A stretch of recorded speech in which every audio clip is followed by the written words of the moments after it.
sa aking pananaw, magiging tipping point yan, ginagawa nilang mga extension at kung ano-anong offer. Kasi galit na ang taong bayan.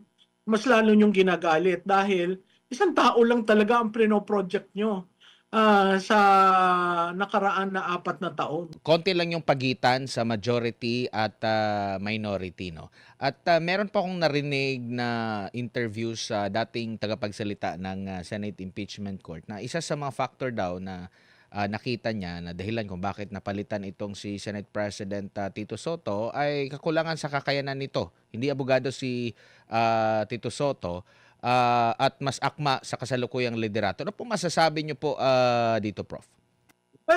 Ako'y sumasang-ayon diyan.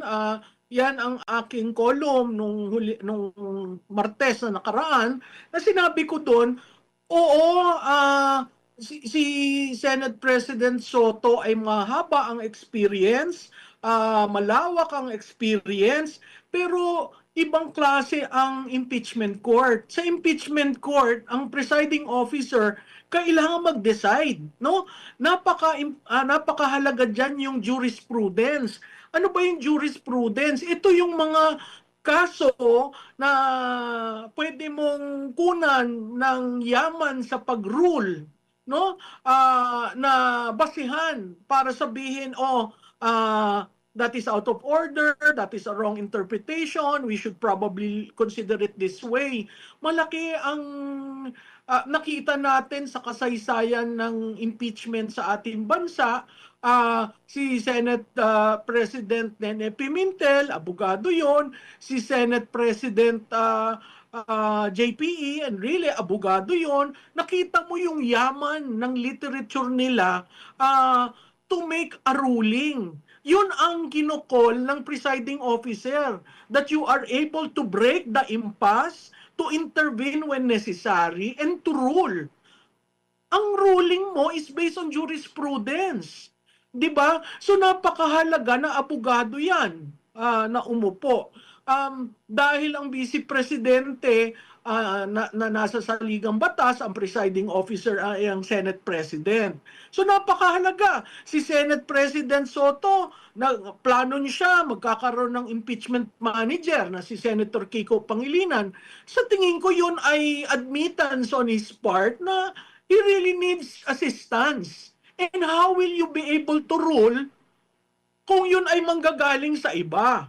So lahat subject, lalo na dito sa contentious na impeachment kayo Vice President, yung ruling napakahalaga. Hindi pwede yung medyo padagilid-tagilid o medyo patawa-tawa. Hindi, napakaseryosong bagay ito. Kasi Vice Presidente yung ini-impeach. No? Sabi nga nung iba, gawin na lang daw na si Chief Justice. Kaso ang sasaligang batas ang naandon ang Senate President. So tama yan, nag-agree ako dyan. Kaya ginawa at kaya nakita ng mga colleagues niya na mahihirapan ang Senado. Sa majority nung una, iisa lamang ang senador. Yun ay si Senator Pangilinan. Sa minority dati, 4 ang abogado. So kailangan talagang, kung titingnan mo kasi yung institusyon kailangan yung institusyon, someone who can make a decisive ruling na hindi mag-aaway-away yung mga colleagues nila doon sa impeachment court. Kasi kung maging magkaroon ng internal struggle sa mga posisyon, ang ultimate arbiter, ang Senate President. Hindi siya bumoboto dahil boboto lamang siya kung may tie, pero napakahalaga ng kanyang mga rulings. Opo, meron pang baka kasi hindi rin iko-konsidera yung Chief Justice kasi meron ding hiling doon Medyo abala sila, marami silang trabaho ngayon. Meron pa dito kay Bato at meron pa dito kay mga humiling na kini-question yung constitutionality dito sa impeachment nga ni VP Sara. Pero napag-uusapan na po ito. Sakali po na lumabas ito, anong nakikita nyo po mangyari? Kung paborable po dito po kay Vice President Sara Duterte. Ano ba to? Parang part 2 doon sa unang nilang nangyari. So mabubura next year na naman. At kung next year ba kung magfa-file sila ng impeachment, parang At mahirap na ang next year kasi malapit na tayo sa eleksyon. Yun ay kung may eleksyon, no? Ah, pag nag-rule ang Korte Suprema na dismiss yung impeachment na yan, babalik tayo uli sa square one, no? At legitimate ang mga issues na dinala sa Korte Suprema, yung acceptance kay Madriaga, yung COA ruling being final, yung AMLA report, di ba? At saka yung conditional threat. So napaka-importante na hintayin natin ang Korte Suprema na mag-appreciate kasi nagbigay na sila ng unang ruling doon sa unang impeachment and apparently hindi pa rin sinunod ng House of Representatives yon. So talaga napaka-importante yon. So hindi dapat gigil ang Senado, tama ang ginawa ng Senado na ang unang hearing July para mabigyan ang Korte Suprema ng panahon to rule on it. Kasi pag nag-start na ang trial, may certain rights na makwe-question, mahirap mong i-dismiss ang impeachment court pag nagsimula yon.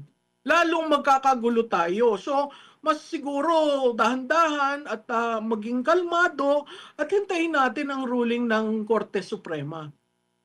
Opo, meron pong panayam kay Senadora Amy Marcos. Meron siyang inilahad po, Prof, no? Maliban doon sa mga cash consideration, sa pangako na budget para doon sa mga pumirma, meron pa siyang nabanggit na yung papahabain daw yung termino, magkakaroon daw ng pagpapalit ng konstitusyon. Tinanong nga siya, sino bang source mo? Sabi niya, yung kabilang sa mga meeting, marami daw mga secret meeting na naganap at seryoso yung kanyang aligasyon dito. Prof, tingin nyo, ano pang basa nyo po rito?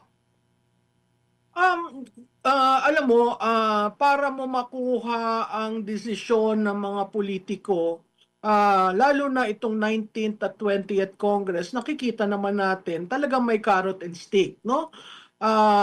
Carrot, incentivize, no? Nakita natin yon, iba-iba yung sinabi ni Senator Marcos.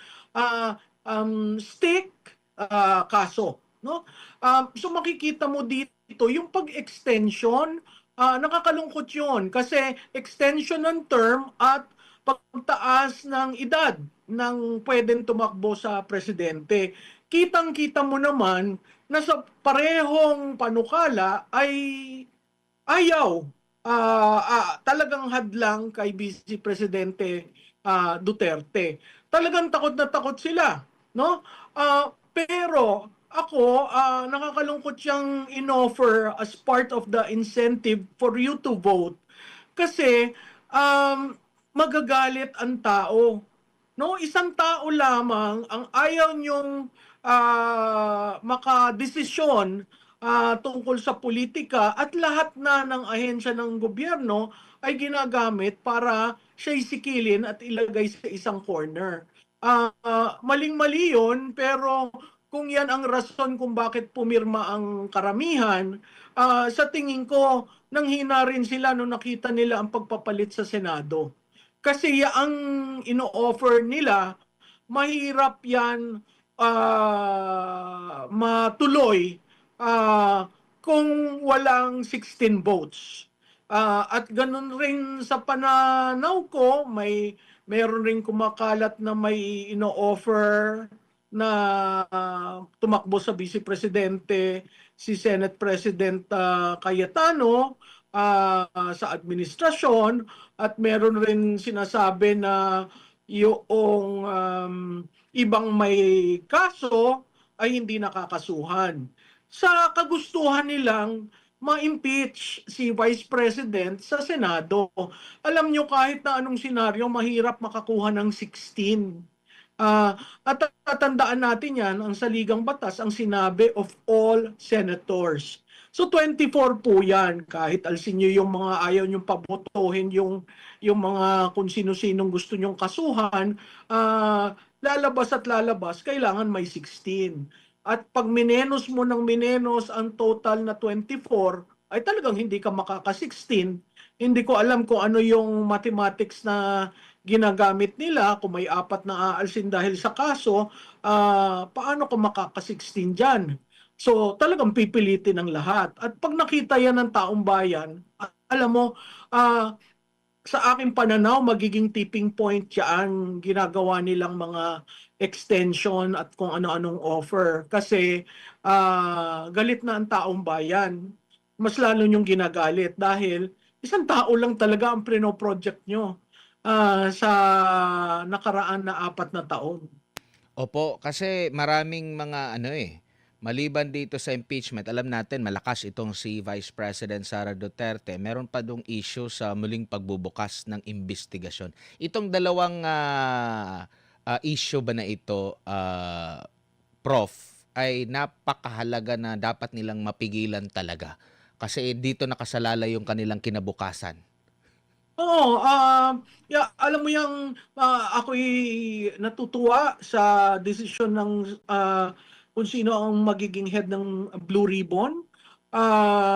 Tama na si Senator Pia just to hindi maging antagonizing ang lahat between Senator Marcoleta and Senator Lacson.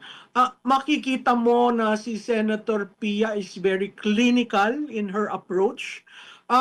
Pero pag nabuksan niyang Blue Ribbon na yan,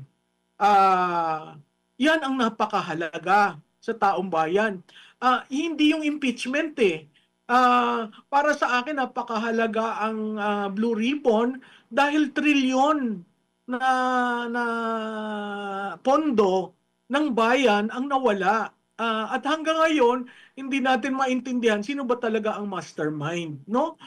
So kung maipatawag ang lahat na dapat patawagin, kung makapagpadala si Congressman Ko ng kanyang sworn affidavit na may ginawa sa ating embahada, malaking bagay ito para once and for all matapos natin itong usapin na ito.